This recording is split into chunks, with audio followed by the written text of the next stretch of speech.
Nageenyi keenya kabajaaf jaalalaa bakka jirtan maratti sinaagaa akkam jirtu kabajamtoota daawwattoota keenya televiizyinii Faanaa sagantaa afaan Oromoo irratti qophii addaati kan sa'aatii kanatti isin biraan ga'uudhaaf jennu qophii addaa guyyaa har'aa isin biraan geenyuun ammoo gara daandii qilleensa Itoophiyaatti dhufnee jirra hojii raawwachiisaa itti aanaa dhaabbatichaati wajjin turtii kan taasisnu ta'a jechuudha obbo Lammaa Yaaddechaati waliin. Egaan dhaabbanni kun dhaabbata Itoophiyaanota bakka bu'eetoo hawaasa idil addunyaatti wajjin wal qunnamsiisudha. Kanaaf bu'aa bahii hedduu qormaata hedduu keessa darbee jira.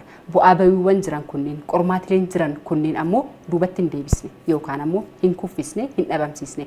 Inumaahuu qormaatilee jiran yookaan ammoo bu'aa bahii jiran kana gara carraatti dhaabbata jijjiirotoo milkaa'ina isaa wagga waggaadhaan eegsisedha. Sadarkaa ardiitti sadarkaa idil addunyaatti jechuudha.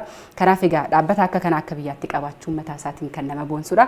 Amma immoo hundeeffama isaa ilaalchisee darbee sammuu gara Bishooftuu kanas egaa tibba kana keessattuu qalbiinis garas nu jira waan ta'eef ijaarsi isaa haalli jiru maal fakkaata waan jedhuuf dhimmoottan kanneen wajjin wal fakkaatan irratti afgaaffii taasisne jechuudha. Nu daawwachaa akka waliin turtanidha kan sin affeerru. Obbo Lammaa irra deebiidhaan guddaa galatoomaa isiniin jenna. Heeyyamamoo taatanii daawwattoota Faanaa Miidiyaa Koorporeeshin kabajanii waan afgaaffiidhaaf asitti nuuf argamtaniif galatoomaa. Sisinis baganagaan ibsanis sisinis galatoomaa. Ayya. Obbo Lammaan armaan dura gaafa afgaaffii taasisnu dhaabbata jaallatan keessa hojjechuun bu'aa guddaa akka namaaf argamsiisu gammachuudhaan hojjechuun fedhiidhaan hojjechuun faayidaa guddaa akka qabu akkasuma nu kaastanii turtan. Amma kana immoo dhaabbanni isin fedhiidhaan jaalalaan tajaajiltan yeroo yeroodhaan milkaa'ina guddaadha kan qabu. Akkamiin miirri gammachuu? Akkuma beektan karaan qilleensa Itoophiyaa waggaa 80 darbe keessatti waan gaarii hojjechaa turre amma ji'a darbee keessatti jalqabnee akka lakkoofsa faranjootaatiin Eepiriil 8 jalqabnee hojjettoota waliin maamiloota keenya waliin akkuma jirutti biyyuma kantuu maal fakkaata kan jedhu kana sirrumatti agarsiisuudhaaf garuu gara keenyatti gammachii guddaa qabna. Maaliif akkanatti gammannaa akkuma beektan kan dhaabbanni tokko waggaa 80 jiraatee hojjetee waggaa 80 kana keessatti immoo akka gaarii guddatee akka gaarii dinagdee biyya tanaatis qarqaaree biyya kana tobcha oduma nafin akka addunyaattis dhaabbata guddaa dhaabbata humna gaarii qabu dhaabbata iddoo deemetti namni gurraachi hojii ofiin hojjetee ofiin jalqabee ofiin fixu akka danda'u kan beeksisu waan ta'eefu nuyi akkuma Itoophiyaa akka nama Itoophiyaa duwwaa oduman ta'in akkuma nama kalara gurraacha qabuttu gammaddii guddaa nutti dhaga'ama kanaan. Dhugaadha. Seenaa Itoophiyaa keessatti Itoophiyaan biyyoota Afrikaa keessatti biyya hin koloneeffamnedha. Biyya birmadummaa ishee ofii isheetiin kabachiistedha. Hojiileen akka kanaa kunniin ammoo Itoophiyaa kan boonsan ta'uun irraa akkasuma ni himama. Hojiin guddummaa Itoophiyaanotaa akkasiin agarsiisu kun ammoo mana hojii kana keessatti mul'achuunsaa baay'ee kan nama boonsudha jedhee yaadu akkuma isin iyyuu kaastan jechuudha. Kanaaf akkuma isin iyyuu kaastan waggaa 80 kun milkaa'ina guddaadhaan dhugaa dubbachuudhaaf daandiin qilleensa Itoophiyaa sadarkaa biyyaatti sadarkaa ardiitti darbee sammuu sadarkaa idil addunyaatti kan beekamu. Bu'aa bahii hedduun jiraachuu akka danda'us ni tilmaamama. Qormaatileen hedduun namni dorgomuu jechuun namni dhuunfaa miti dhaabbanni dorgomuu jechuun waa hojjetaniiti irra caalaniiti. Kanaaf milkaa'inni akkuma jirutti ta'e akka qormaataatti akka bu'aa bahiitti manni hojiin kun kana hojjetee irra darbeera irra aaneera wanni jettan jira akka yaadannootti. Garuu akkuma dhaabbataatti guma laaltu akkuma jette kana dhaabbataan mana ga'u dhiisitu namni dhuunfaan tokkorree karaa irma hunda namatti tolurra hin deemu. Karaan qilleensi Itoophiyaa yeroo irma hundatti waggaa dhibeen tokko mootummaan qarqara guddaa nu kennaa jira. Waggaa dhibeen tokko ka'u waggaa immoo rakkoon tokko ka'u idduma hundattuu wallaansoo guddaa keessa dabarra. Akkuma fakkeessaatti waggaa laallu Iboolaan waggaa biyya Afrikaa keessatti ka'u kana karaan qilleensa Itoophiyaa kan baay'ee hojjetu Afrikaa keessatti biyyooleen sun immoo waggaa dhibee akka Iboolaa akka Covid kun waggaa dhalatu kana baay'ee rakkoorra bu'a jechuudha. Maaliif namni asiif achi deemuu hin danda'u restrictioniin baay'eetu jira. Biyyooleen tokko mootummaan tokko akka garaa keenya akka balaliinu permiitii nuun kennanii kanaafuu baay'ee rakkan. isa kecha oguma especially ogga wallolli jiraate ogga immoo dhibeen jiraate kanarratti baay'ee rakkannee dabarfanne akkuma biyyaatitti oggaa laallu Itoophiyaan rakkoo guddaa keessa dabarte yeroo darbe oggaa 80 kana keessatti mootummaa baay'eetu jijjiirame oguma mootummaan jijjiiramu immoo dhaabbanni kun akka dhaabbataatti rakkoo guddaatu itti dhufa oggaa dargiin take over godhanii oggaa dhufan san tan duraan dursaniituma fookasii godhan dhaabbatuma kanarratti dhaabbata kanarratti hojjettoonni walii galaniitoo maneejmentiin akka garaa isaanii hojjechuu yeroo dadhaban jedhu oroon suni kanumarraan ka'eetoo dhaabbata kana keessa namni dhaabbata kana keessa oggaa dheeraa hojjetame baay'ee tari'ame oggaa isaan ari'aman san immoo hojjuma kan akka garaa keenyatti gaggeessuu hin dandeenye suni dhaabbata kanarratti rakkoo guddaa fidee tureyyuudha. Oguma immoo dargiin bu'eetoo Ihaadig biyya kana dhufan san isaanis oguma san yaa'u airportiin kun cufamuutirra jirayyuu ture securityidha akka gaariin turreyyuudha kanaafuu beezii keenya Finfinneedhaa kaasnitoo gara Naayiroobitti muuvii godhuun nurra jirayyuu ture kanaafuu operation centerii keenya Finfinneedhaa kaasnee Booleerraa kaasnee oggaa gara Naayiroobii deemnu kun oggaa sanis rakkoo guddaa buune jechuudha namni hojjetu hunduu asii Naayiroobitti shaatilii godhanitti Naayiroobiidhaa international flight godhu xiyyaarri hundu beeziin keenya Naayiroobii ta'ee Finfinneerraa shaatilii Naayiroobitti geechineetu janneeyyuu ture yeroo sanis rakkoo guddaarra buune isa duwwaa dhumantaniim gara nama 40 caalu kana dhaabbata kana keessa inarii aman oggaasan siyaasni sun wanna walitti dhufneefu oggaasan nama baay'ee tari'amee namni baay'een oggaa ari'amu immoo dhaabbata tokko tan bulchu teknooloojii duwwaa moti qarshii duwwaa moti sammuu namaati sammuun namaa tan oggaasan namni sun baay'ee rakkisaa tureyyuudha. I think jarris oguma san balleechaa isaaniitirraa barataniituma warma baasan sanirree akka deebi'anii dhufanii waliin hojjetan isa booda authorization nu kennanii namni tokko tokko deebi'eetu hojjete garuu yeroo san wanni keessa dabrine sun baay'ee badaa tureyyuudha. Isa boodas immoo akkuma beektan covid bara 2019 akka faranjootaatti Diseembaraa jalqabeetuma oguma dhufu kana uummanni hundi sosina dhaabee tureyyuudha biyyi hundu air space isaanii cufanii tureyyuudha hunduu kanaafuu akka dhaabbata tokkootti karaan qilleensa Itoophiyaa rakkoo guddaa kufnee tureyyuudha namni sochiin hin jiru tokkoffaan sochiin hin jiru lammaffaan immoo authorization hin qabnu iyyuudha biyya tokkotti balali'uudha permitiin barbaachisan biyya san dhaqnuttu isa wanna argachuu hin dandeefu baay'ee rakkaniyyuudha garuu akkuma qilleensa Itoophiyaatti immoo agilitii ilaallannu yeroo hunda rakkoon oggaa dhufe rakkoon sun rakkoo duwwaadha jennee toon fudhannu opportunityidha jennees fudhannu oggaa san xiyyaara 25 kan nama asiifachi godhu sun boodatti akka kaargotitti jijjiirre jechuudha xiyyaara namaa 25 gara kaargotitti jijjiirreet ummata addunyaa hundaafuu sarviisii guddaa kenni jechuudha oggaa saninna iruma tokko oggaa karaan qilleensa Itoophiyaa ilaalan kufee oduma jedhuu kana dhaabbanni oduma jennu immoo gara kufaatitti deemat turre amma waaqni galataa'u oggaa 8-9 kurnan darbe kana keessatti akka gaarii stability ta'ee kaampaanii hojjetu guddinni isaa akka gaarii itti fufaa kan jiru teknooloojii gaarii amma itti fayyadamaa jirra kana oggaa laallu rakkoon keessa dabarre baay'ee oduma ta'urree successiin nuyi arganne immoo kana keessatti kan isa caalu jechuudha. Rakkoolee turan qormaatilee turan gara carraatti jijjiirtan jechuudha. Exactly. Gara carraatti jijjiiramuun ammoo gamna ta'uu nama barbaachisa. Lammaffaa kaayyoodhaaf immoo waa wayii hojjechuu raawwachuudhaaf hojjetaan of qopheessuunis akkasuma hin eegama.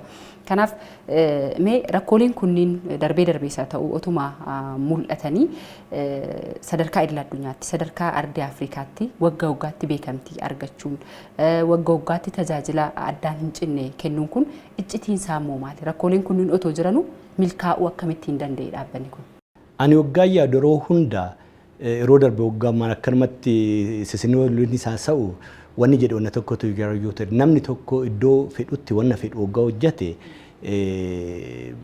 successfully ta'a hojjetoonni karaa qilleensa Itoophiyaa baay'ee isaanii waggaa laallu dhaabbata kan keessa waggaa hojjennu akka dhaabbata keenyatitti akka dhaabbata dhuunfaa keenyatitti ilaallee hojjenna malee akka qacarabnee hojjetutti ilaallee hin beeknu. I think ownership suni wanna baay'ee jijjiire natti fakkaata. Akka dhaabbataatti karaan qilleensa Itoophiyaa ownership sabaa fi sablammii Itoophiyaati. Kanaafuu namni asirratti hoggaanii wasitti hojjennu kana carraa dhaabbata kana bulchuu dhaabbata kanaaf hojjechuu argachuun nu biratti wanna guddaadha. It is not all about money. Hoggaa laallu qarshii asirraa argannu kanuma mindaasii argannu kanaa moti biyyi kun akka biyya yeettititti namni baay'een nu laalu garuu biyyi kun biyya dureecha. Biyya dureecha kana keessa immoo biyyi kun akka dureecha ta'e kan affarmii godhee jiru karaa qilleensa Itoophiyaati. Kanaafuu dhaabbata kana hoggaa hojjennu hundi keenya akka dhaabbata keenyatti akka dhaabbata dhuunfaa keenyatti ilaallee waan hojjennuuf abbummaadhaan hojjenna jechuudha dhugaadha. Akka abbummaatti waan hojjennuuf kanammoo maali dhaabbata kana keessatti waan hojjetamu warri arra hojjenne kun boru rizaaltii isaa ilaalla. Warri wanni arra balleechina san boru rizaaltii isaa ilaalla. Kanaafuu nu cause and effect in eramuti jechuudha. Yeroo gabaabaa qabna. Kanaafuu yeroo gabaabaa san irratti wanni balleechina jedhaan hoggasuma laallee sirreessina. Nuyi balleechan badaadha jennee wanna yaannuu muti. Balleechaa ofiitirraa baranii ta'uu isa sirreessuu dhabuudha wanni badaan kan jennee yaannu. Kanaafuu garaa qilleensa Itoophiyaatitti hoggaa balleechines openly walitti haasofna. Lammaan kana balleessee kanaafuu lammaan kana sirreessutu irra jira jiru. It is all about making the company run professionally. Malee it is not about individuals. Yeroo hunda ogguma hojjennu lammaa yookaan immoo addis akkanaa moti. Dhaabbanni kun dhaabbata Itoophiyaati. Dhaabbata Itoophiyaati hoggaa hojjennu immoo garaadhaan hojjennaa. Garaadhaan hoggaa hojjennu immoo balleessan irra jiraannan balleessaa hojii wannan biraa godhuu oduu ta'in hojii irratti wanna dhalatu isa immoo yeroo hunda sirreessineetuma hojjenna. Kanaafuu yeruma hunda balleessaa keenyarraa baranneet hoggaa baranne immoo balleessaa sun akka lammata deebiteen dhufne piroosesa keessa galchine isa rifaayinii godhachaa deemna.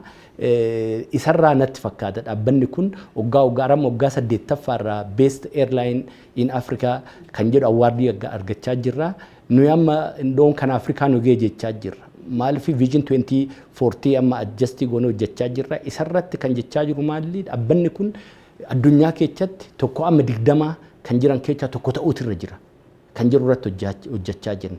Kanaafuu amma kan wal morkinu Afrikaa walumaan ta'in kan wal morkinu iddoon jiran yoo ta'u addunyaa irratti wal morkina jechuudha. Gaariidha. Hin milkaa kaka'umsi isin bira jiru lammaffaa immoo akkuma isin iyyuu jettan dhimma nama dhuunfaa osoo hin taane waa argachuudhaaf qofa osoo hin taane biyyaaf jecha dhaabbata kanaaf jecha hojjechaatiidha kan jirtan akkanatti himtanitti waan ta'eef namni kaayyoo dura aanfatee biyya dura aanfatee immoo milkaa'umsaa sirriidhuma jedhee yaada. Gaariidha. Akkuma jalqaba kaasee gaan amma Itoophiyaan biyyoota akka malee abdii qaban abdii egeree qaban amma kana immoo sochiin itti jiran lammiilee bira fedhiin jijjiiramu fedhiin guddachuu baay'eetu jira. Gaafilee hedduudha hawaasa biraatii kan ka'u. Kanaaf kana galmeessisuudhaaf yookaan immoo galmaan ga'uudhaaf mootummaan karoora garaagaraa baasee hojjechaati kan jiru seektaroota garaagaraa irratti jechuudha. Kanaaf Itoophiyaan akka guddattuuf Itoophiyaan gara abdii isheetti dafteetu akka dhiyaattuuf sadarkaa idil addunyaatti isa ta'u fakkeenya badhaadhina Afrikaa ta'uudhaaf isa ta'u hojiilee hedduudha kan hojjetamaa jiran. Karoorota mootummaan baasee kan yookaan immoo fedhii lammiileen qaban kana galmaan ga'uudhaaf daandiin qilleensa Itoophiyaa hagamta akka qophaa'ee jira. Nuyi fuuldura jira jechuu oduun jedhee soban ta'u. Maaliif nuyi orma hunda hoggaa hojjennu biyyi kun echa ga'uun akka irra jiru nu galee jira.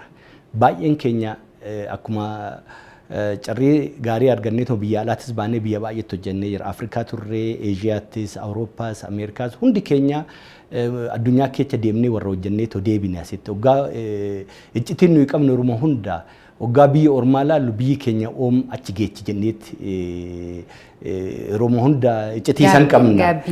Gaabbii guddaadhaan idduma deemnu hundatti wanna gaarii hoggaa laalle biyyi kiyoo oom akkana ta'a kun wanni kun oom biyya koo dhufeetoo biyya kootti kan jedhu kana baay'ee iccitiidhaan hojjenna hoggaa isarrattis laallu. Gaabbii guddaadhaan hojjenna asirratti. Kanaafuu karaan qilleensa Itoophiyaa kararoo baay'ee qabanneetti irratti hojjechaa jiru. Duraan dursinee biyya kanarratti jijjiiramni akka dhufu yaannan seektarri sirriitti irratti hojjechuun irra jiru turizimiidha jennee yaanna. Gara turizimiitti immoo karaan qilleensa Itoophiyaa hojii baay'ee hojjechaa jira. Akkuma beektan hoteela tokko asitti ijaarree hoteela Skylight jedhamu. Skylight hoteela guddaadha. Afrikaa keessatti propertii yeroo tokkotti mana ciisaa 1,121 tan qabu dhaabbatuma kan eeyyee tajaajila guddaa hojjechaa jira. Kanaafuu turizimii biyya kanaa hin jijjiira. Isa duwwaa oduman ta'in muummeen Itoophiyaa projektoota baay'ee hojjechaa jiru tan turizim destination management kan irratti wanna baay'ee hojjechaa jirra. Oromiyaa keessatti wancii akka gaariitti bulchaa jirra. Skylight'tu bulchaa jira ija developers waliin taanee to'i. Dandii irratti amma hojjarra jirra. Ija developers waliin wanna tokko hojjechaa jirra. Turizimii iddoo jiru san ol guddisuu hin dandeenya jechuudha. Garanaan immoo gara kibbaa hoggaa buunu cabaraa curcuraa irratti Elephant Lodge achiin jira. Halaalaa keella irratti hin qabna. Amma gara Arbaa Minci irratti wanna konferensii seenterii guddaa hojjechaa jirra. Iddoo hunda hoggaa ilaaltu turizimiin destinationiin Hayiqi irra hin jira, Jigjigaa irra hin jira, Gorgoraa irra hin jira. Wanna kana hunda hoggaa ilaallu that is the means iddoon sun achitti qophaa'ee hoggaa jiru kana namni dhufee ilaaluutu irra jira. Namni immoo hoggaa dhufee ilaaluu kan danda'u tiraanspoortiin akka gaariitti tan hoggaa argattu. Kanaafuu qaraan qilleensa Itoophiyaa amma biyya 145 magaala 145tti balali'a Itoophiyaa ala. Itoophiyaa keessatti immoo magaala 23 airportii 23tti balali'aa jira. Kanaafuu we make travel easy.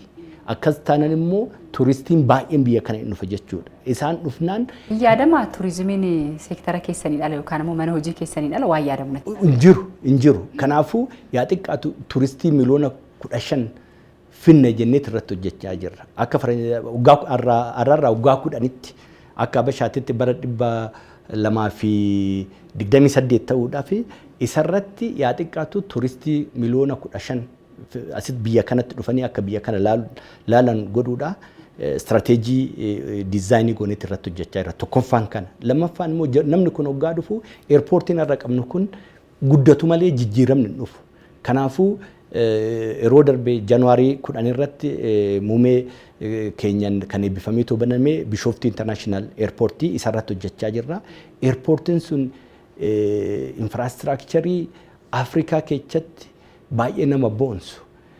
Investimentiin isaa phase 1 duwwaan miliyoona biliyoona 12.5 doolaara biliyoona 12.5 waggaatti paasenjera miliyoona 60 kan keessumsiisuu danda'u. Waggaa immoo hojjetamee dhumu gara miliyoona 110 paasenjera miliyoona 110 kan keessumsiisuu danda'u. Oduu kana ilaalte kuni addunyaa irrattirree the top 10 keessa kan seenuu danda'u jechuudha. Kurnan duraa keessa kan seenuu danda'u jechuudha. Infraastiraakcharii kana ijaaruu jechaan Itoophiyaa boruu ijaaruu jechuudha. Xiyyaarota keenya modernaayizii godhaa jira. Maaliif nuyi kayyaanu transport is an economic enabler jennee yaanna. Dinagdee biyya tokko kan humna kennuuf keessaa tokko transportation or transport fi logistics dha. Kanaafuu gara transportiin Ethiopian Airlines passenger service irratti hojjechaa jira. Gara logistics dhaan immoo Ethiopian Cargo and Logistics irratti hojjechaa jira. Kanaafuu kana finnaan biyyi kun akka gaariitti jijjiirama jechuudha. Sharafa alaatis hoggaa laallu isarrattis karaan qilleensa Itoophiyaa galiin argannu baay'een isaa kan sharafa alaatiin hojjannee toofinnu. Kanaafuu akka biyyaatitti guddina biyya kana keessatti karaan qilleensa Itoophiyaa wanni nuyi taphachaa jirru guddaadha jedhee tayyaada. Guddaa duwwaa oduman ta'in immoo kan nuyi dhaabbatan biraatiin adda nu godhu yeroo baay'ee hoggaa laallu maali wanna tokko pilaana godhanneetoo strateejii barreessinee jalqabnaan harka dhibba keessaa harka dhibba abjuusan dhugaa goona jechuudha. Kanaafuu hoggaa afran dhufan kana keessatti Bishooftuu International Airportii infinnaa in eebbisnaa hojjaatti galchinaa. Isa hoggaa hojjaatti galchinu immoo turistoonni biyya kana dhufan gara miliyoona 15 akka guddatan irratti hojjannaa. Airportonni baay'een tan amma Itoophiyaa keessa jiran istaandardii gaariin qaban. Isarrattis jijjiirraa jira. Buufanni xiyyaaraa terminaalonni isaanii raanweeyin fi wanna akkana istaandardii wanna ta'eefu inni baay'ee rakkoo hin qabu garuu dirqama wanna ta'eefu garuu iddoon namatti keessumsiisnu suni terminaalonni suni baay'een isaanii akkuma laaltanu istaandardii karaan qilleensa Itoophiyaa ga'uu barbaadurra mooti kan jiran. Tajaajilootni kennaman tokko tokkos akkasumas buna shaayii dabalatee bakka mijataa bakka teessumaa mijataa dabalatee haalotni jiran jiru. Isa hunda jijjiiraa jirra amma barana goodee bara darbe goodee eebbisnee jirra kombolcha irratti eebbisnee jirra jiinka irratti eebbisnee jirra amma bahar daar fixaa jirra in eebbisnaa. Naqqamtee irratti ijaaraa jirra in eebbisna dhiyootti Dambidoolaa irratti ijaaraa jirra dhiyootti eebbisna Jimma irratti international airport ijaaraa jirra waaqa waliin waggaa dhufaa kana keessatti kan eebbisiisnu kana hunda akka karaan Itoophiyaan irra jirtu tuni karaa ifaati badhaadhinni immoo biyya kanaa dhufuu kan danda'u transport systemiin enable godhuutu jira magaalli bareeduutu irra jira airport noon standardized ta'uutu irra jira kana waggaa hojjannee Itoophiyaan karaan ishiin karaa badhaadhinaatti deemtu tun dafneet irra geenya jechuudha.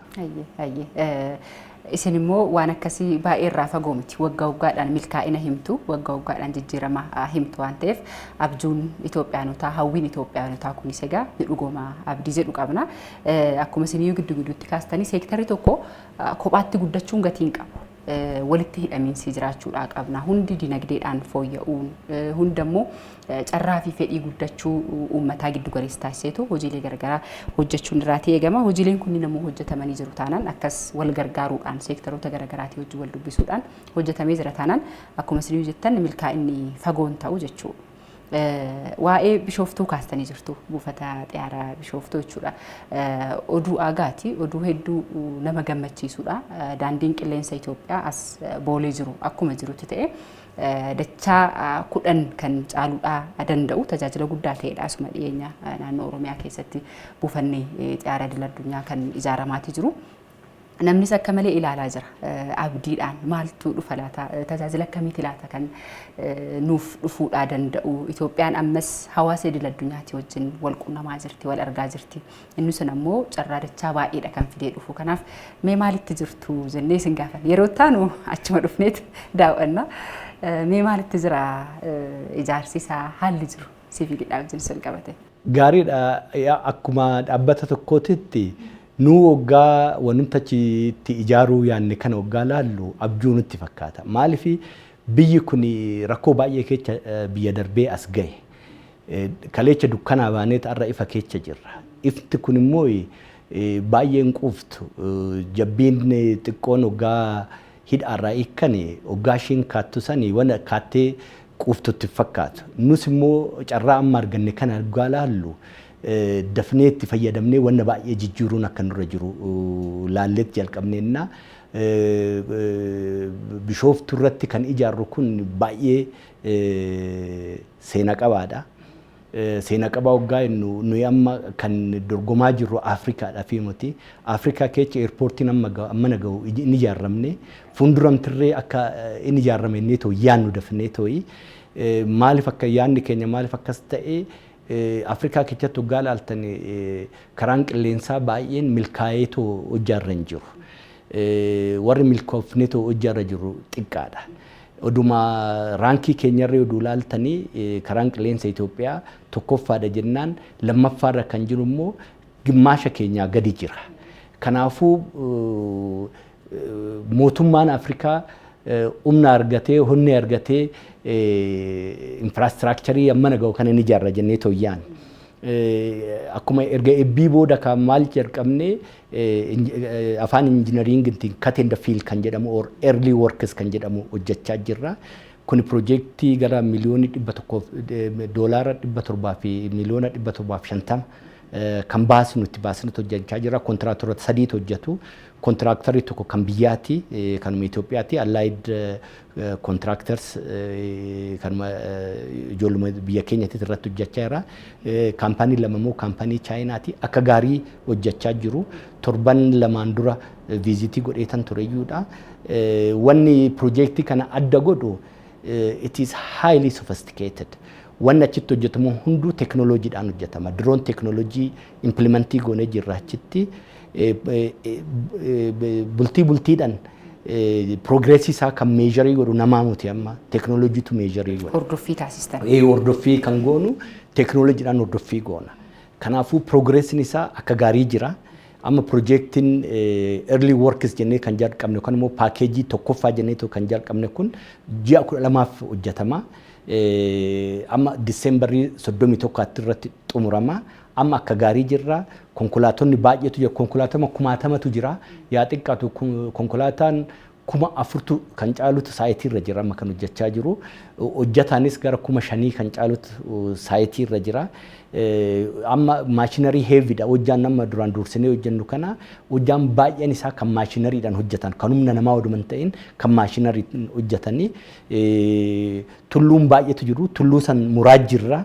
Laga baay'eetu jira. Laga san immoo biyyoodhaan guutaa jirra. Akka gaarii jirra. Amma akkuma kontiraat pireedii kontiraataa kennine kana keessatti fidnee major work kan jennu immoo hin jira. Terminaala ijaaruu, infraastiraakchara adda addaa ijaaruu immoo Januwaarii irratti jalqabna jennee yaadna. Amma waggaa laalluu akka gaarii jirra.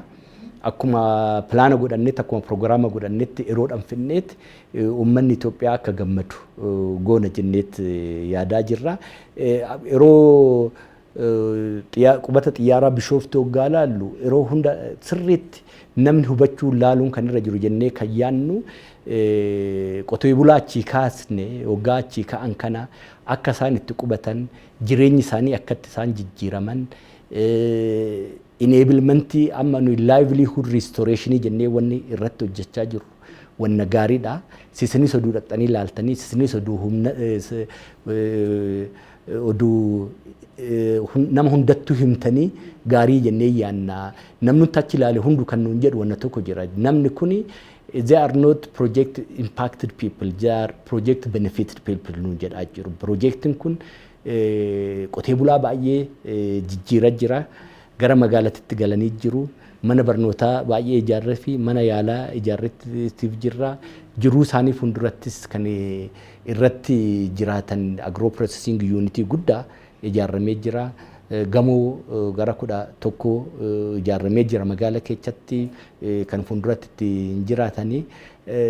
Seenaan nuyi achirratti barreessaa jirru seenaa gaarii fuuldurattirree Projektiin guddaan akkanaa kun waggaa dhufan namni achi jiraatu sun fedhii isaaniitiin ka'anii lafa san guddina biyyaatti akka kennan kan encourage godhu jennee yaadna. Akkuma isin jettanii gaafa waa'ee Bishooftuu ka'u waan 2-3 qaamoleen guddummaa Itoophiyaan barbaanne qaamoleen misooma kana gaaddidduu itti horuudhaa barbaadan waan baay'ee jechaati kan turani. Affeerraa keessaniin fudhannaa deemnee qonnaan bultoota akkasumas immoo jiraattota naannawaa sanaa daawwachuudhaaf gahee keenyas waan ta'eef akka miidiyaatti armaan duras hojiileen hojjenne ni jiru. Isin immoo hagana yoo dhugaa baatan maaltu jira qabatamaadhaan lafarra waan jiru sana immoo deemnee ilaaluudhaaf qophiidha. Galatoomaa isiniin jenna. Gara xumuraatti haa dhufnuuti tariitii armaan dura hojiilee hojjetamaniin dhugaadha. Dhaabbata muraasa umurii dheeraa lakkoofsisee Itoophiyaanota boonsu keessaati adda dureedha daandiin qilleensaa Itoophiyaadha. Ammaan boodas qormaatileen jiraachuudhaa danda'u. Ammaan boodas kufuu fi ka'uun jiraachuudhaa danda'a. Addunyaan hojiileen amma hojjechaatii jirtan guutummaa guutuutti teekinooloojiidhaan kan durfaman jechaniiti kan jirtani. Addunyaanis gara sumattiidha kan deemaatii jirtu. Itoophiyaanis humna nama baratee giddu galeessa taasifachuudhaan hojiilee teekinooloojiidhaan durfaman hojjechuun akka qabu mootummaanis yeroo yerootti ni kaasa. Kanaaf dorgomtummaan ammaan duraa sun akka cimuuf mo'achuun irra aanuun armaan duraa sun akka cimuuf qormaatilee nu mudachuu danda'u jettan tariitii warreen predictable ta'an hin jiru ta'uu danda'a. Warreen immoo akka tasaa dhufan jiraachuudha danda'u. Rakkoolee yookaan qormaatilee gara carraatti jijjiiruu itti beektu. Kan ammaan boodaatiif ammoo qophiin keessan maal fakkaata? Galatoomee addis. Karaan qilleensa Itoophiyaa wanni irma hunda adda baasu hojjetaan as jiru almost egaa yuunivarsiitiidhaa eebbifamanii dhufan dhaabbatuma kana irra galanii booda asumatti dulloomanii asumaan hojiidha sooroma bahu. Maaliif yeroo namni hundi baay'een kan dhaabbata kana keessa jiru hojiin isaanii tan jalqabaati hojii isaanii kan dhumaati. Kun maal fayyada hoggaa jettee dhaabbata tokko keessatti namni hoggaa bilchaate dhaabbata tokko keessatti namni hoggaa guddate tokkoffaan kan kooti jedhee ilaala. Kan kee hoggaa ta'e immoo bultuma bultii irratti sirrumatti ilaalta wanna hundaa. Karaan hojiin aviyeeshinii hoggaa yeroo baay'ee ilaaltu it is VUCA environment jenna. It is uncertain, it is unpredictable, it is volatile. Wanni boru ta'uun beektu, wanni boru dhufuun beektu. Kanaafuu yeroo hunda qophooftee jiraachuutu irra jira. Waggaa dhaabbata kana bulchinu ni maal goona seenaariyoo tokko qabannee toon jiraan. Seenaariyoo 6 7 8 qabna. Kun waggaatee akkanan godha, kun waggaatee akkanan godha, kun waggaatee akkanan godha. Agilitiin hin jira jechuudha. Sammuun keenya yeroo hunda kan kaleecha yaadne sanii duwwaa moti kanarra hojjennu. Kan kaleecha yaaduun namarra jira. Boruu iftaaniif isa boodas yaaduun nurra jira. Garuu immoo riyaalitii bultiidhaan feesii goonuu kana immoo isa injifachuudha hojjechuun nurra jira jechuudha. Kanaafuu sammuun keenya keessa agilitii gaariitu jira. Rakkoon irree waggaa dhufee rakkoo san immoo wanna gaariitti jijjiirreetti itti fayyadamna jennee jirra. Karaan qilleensa Itoophiyaa karaa gaarii jirra. Mootummaan Itoophiyaa baay'ee nu gargaara. Sabni Itoophiyaa baruun kan irra jiru dhaabbanni kun gargaarsina mootummaadhaa qabnu gargaarsina guddaadha. Kun istiraatijiik asseetii dheedhanii wanna mootummaan laalufu dhaabbata kana akka ija nama jaalatan laalan saniin laaluunna achi gargaarsina guddaa qabna. Gargaarsinni sun nuyi galaa gaarii nu ta'aa jira. Isarratti hojjechaa jirra. Dhaabbanni harka gaarii jira. Succession planning gaarii qaba dhaabbanni kuni. Nama tokko irratti depending godhu yeruma hunda teechoo hundarra kan jiru irratti divisionii hundarra nama 2 namni 3 kan liidarii ta'ee hojjechuu danda'u qopheessa jiraanna. Hojjetaas waggaa qacarroo kan immoo ganama qopheessinu nama arra nu barbaachisu duwwaa miti kan irratti hojjennu nama boru nama waggaa 10 nama waggaa 20 booda nu barbaachisu irratti arra hojjechaa jirra. Kanaafuu harka dhibbarraa akka dhibba kan konfidensiidhaan dubbachuu danda'u dhaabbanni kun harka gaarii jira, karaa gaariirra jira. Boroduu rakkoon irree dhufee isa kan injifatee darbu maayindi seetiin yookaan immoo tootii akkasii qabna.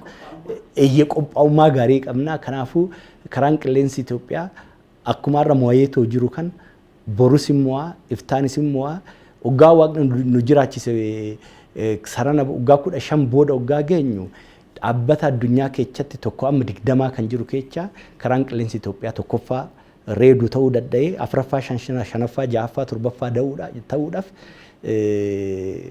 karoora gaarii qabannee irratti hojjechaa jirra. Achis immoo akka geenyu abdii gaarii qabna. Kanuma jechuu yaada. Gaariidha. Guddaa galatooma maqaa gaarii Itoophiyaa maqaa gaarii Itoophiyaanotaati kan qabatanii too hawaasa idil addunyaa gaafa geejjibsiistanis haa ta'u carraalee garaagaraatiin kan agartan waan ta'eef bakka buutota Itoophiyaati isin namoota imalan yookaan ammoo namoota dhuunfaa qabanii yookaan geejjibsiisuu qofa osoo hin taane guddummaa Itoophiyaa isin keessatti arguun ni danda'ama.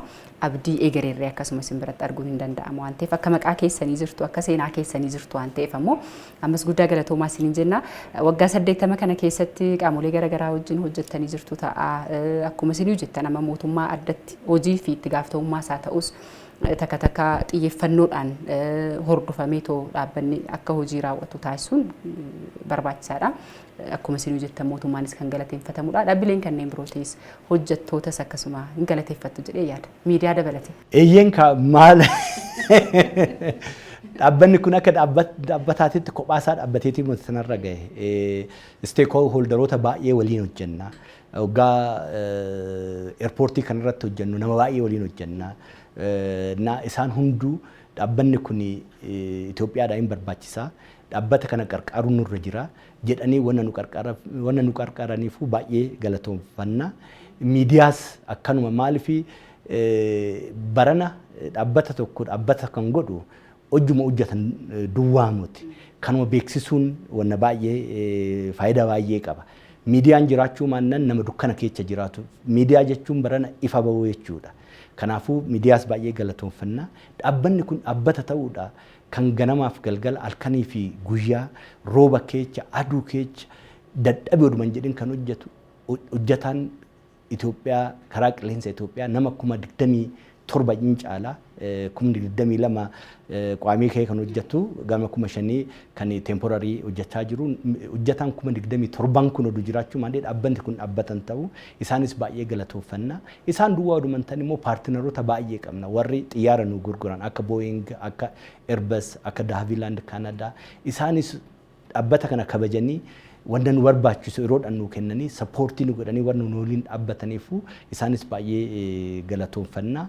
Kan hunda caalu garuu irma hunda kan jedhu liidarshiippiin karaa qilleensa Itoophiyaa hojjetoota kana kabajanii jaalatanii walitti fidanii wanna nu hojjechiisaniifu isaanis kabaja guddaa qabna isaanii fi galatoomaa jechuu yaada. Guddaa galatoomaa isinis an xumuree jira wanni hafee wayi jira. Garuu kan jedhu wanna tokko dhumarratti dhaabbanni kun kan sabaaf sablammii Itoophiyaati kan saba Itoophiyaati. Kanaafuu hoggaa nuyi balleechine nutti hima. Nu yeroo hunda balleechuun isaanii beekatii fi moti kan balleechinu yookaan immoo balleechuu yaannetii moti kan balleechinu sirreessuudha yeruma hunda qophii qabna. Kanaafuu hoggaa wannuma argan hundu miidiyaanis namni irree hundu karaan qilleensa Itoophiyaa akka dhaabbata isaaniitti ilaalanii akka ija isaanii ilaalanii namni ija takka qabu biyyeedhaan taphatu jenna. Dhaabbanni kun akkasii kanaafuu hoggaa balleechines nutti hima. Insirreensina jechuun barbaada.